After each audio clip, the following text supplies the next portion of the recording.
Welcome to the Legally Speaking podcast, Legal Tech Talk Uncovered mini-series 2025, sponsored by Clio. We're back with our red mic for a behind-the-scenes series all about legal innovation at Europe's largest legal tech event. So we're granted access to meet some of the greatest speakers, sponsors, brands in the whole legal tech world. We've got 300 speakers with over 70 sessions with over 4,000 attendees from all across the globe, hitting us here over the next 2 days at Legal Tech Talk live in London. From AI to access to justice to smart compliance, you name it, we're covering it all. This isn't just another conversation or another conference, it's a blueprint for community and transformation. So buckle up, we're speaking with some incredible people about policy change makers, legal innovation, and so much more. Over and out. Welcome to the Legally Speaking podcast, live here at Legal Tech Talk, and I am joined by name, title, and organization. Amir Ali, I'm founder and CEO of Remote Court Users. You absolutely are. OBE, no less. And a dear friend. We've been trying many years to actually make this happen. This has been a long time coming. It's been a long time coming. But we keep missing each other at various events. Yeah, I thought I was busy, then I met you. You're exceptionally busy. So let's get into it. What's one problem in one sentence you're trying to solve in the world of legal?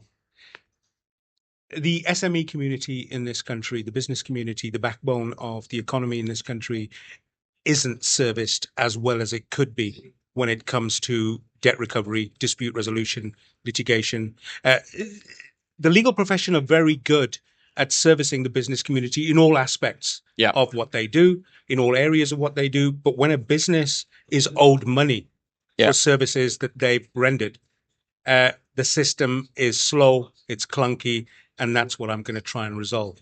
Yeah. Okay. You're obviously a techie, legal, bit of everything. What's one assumption, because we're here at Europe's largest legal tech conference, people have about legal technology that they still get wrong? The fact that they think there is a solution out there that a human can deal with quickly and cheaply and fairly.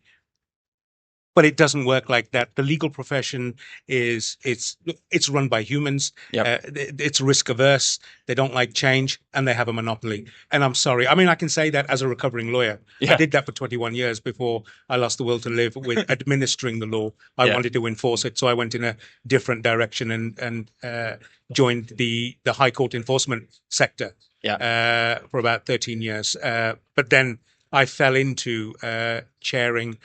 I was on the board for the CCUA, the Civil Court Users Association, for 11 years. And that's the largest lobbying organization in the country for civil lawyers. So we were lobbying for a better court service with government directly. So I went into an interesting but different direction. Yeah. And tell us more about the work you're doing at the moment, because it is really meaningful and impactful.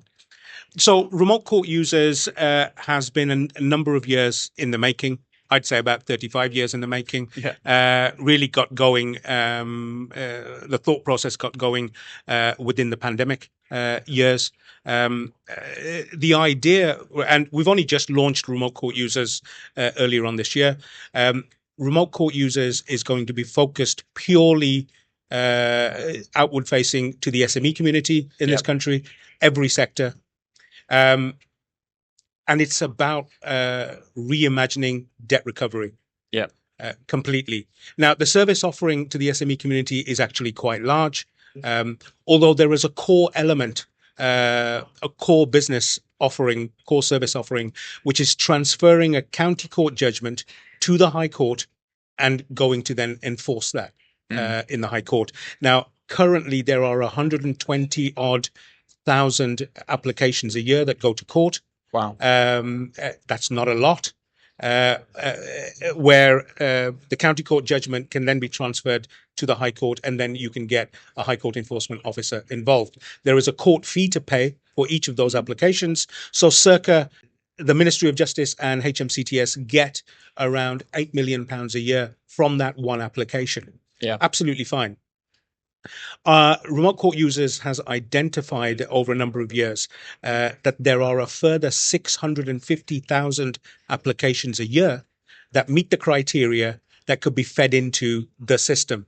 And primarily all of that work is coming from the SME community, because they're creating the proceedings, they're getting the judgments, but because they don't know that this system exists, they're just not serviced at all. And what I'm trying to do is get the message out there to say, we're here to help, and actually we'll do it for free.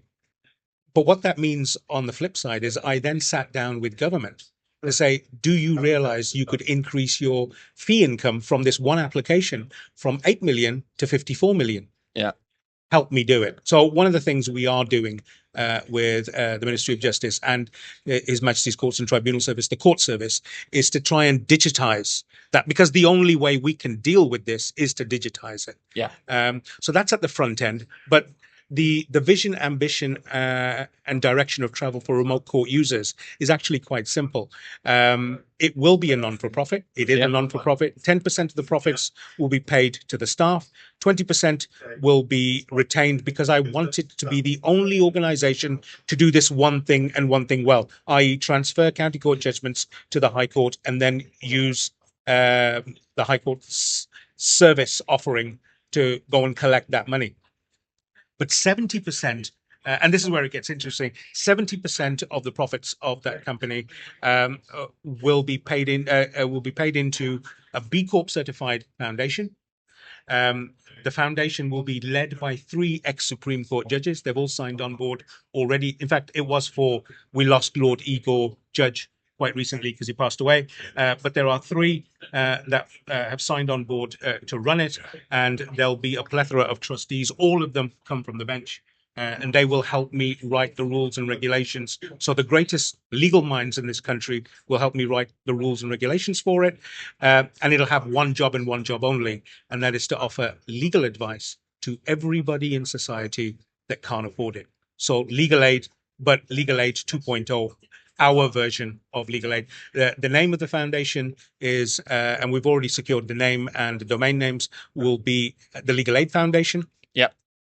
And that's what we're doing. The way that I've spoken to government and positioned it, and this is the way I can only explain it to you, Robert, is whether you have £2 in your pocket or whether you have £2 million in your pocket, it makes no difference. If you have an acute medical condition in this country, you can walk into any accident and emergency department of any hospital and you get looked after for free. You're in the system, looked after for free, because it's free at the point of contact. It's called the NHS. And my vision and ambition for the Legal Aid Foundation is for it to be the NHS for the law. Love that. And I think that's why we're so keen to get you on to promote what you're doing, because we always talk about tech for good, and what a great way to help, and what a legacy for you as well, on top of everything else that you've achieved. Before I let you go briefly, we've jested about sort of OBE, but you've done some really meaningful work. Just want to tell our listeners, it's not every day we get somebody with an OBE on the show, about the work you did to get that.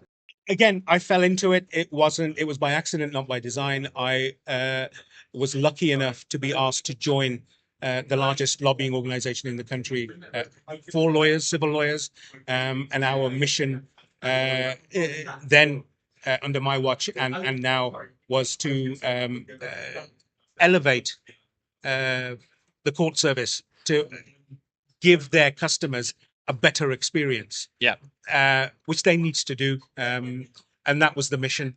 I was on the board for 11 years. 6 as a vice chair and 5 as chair. And when I stepped down from that, they were very kind to me. I was offered the OBE. My citation is for services to court users and the law.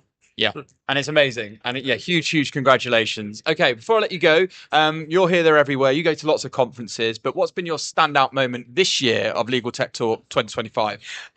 There are just so many people from around the world here. It is unbelievable. Yeah.